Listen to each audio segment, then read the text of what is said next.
मैदानाच्या आतमध्ये राऊंड विकेटने द्यायचा होता. स्वतःला थोडेस मागे ढकललं. 13 राऊंड विकेटने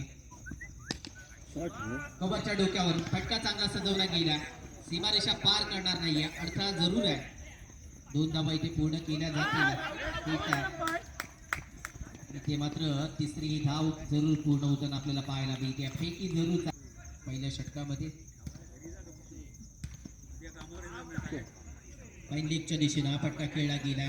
चेंडूचा पाठलाग जरूर करतील क्षेत्ररक्षक, परंतु इथे धावा 4 मिळताना आपल्याला ओमकार 20 इथे तुम्हाला करायचे असतील तर गतीचा वापर होणं गरजेचं आहे. गती द्यावी लागेल सन्मानपूर्वक. ओपरच्या दिशेनं अंकितला आपण पाहिलंय फेकी करताना. 1 धाव जरूर पूर्ण केली गेली आहे. आता आपल्याला पाहायला मिळत आहेत मोठा फटका खेळण्याचा प्रयत्न जरूर. हा फटका खेळताना असतील संदेश यांनी. जेल सुटलाय. 1 धाव पूर्ण केली गेली आहे.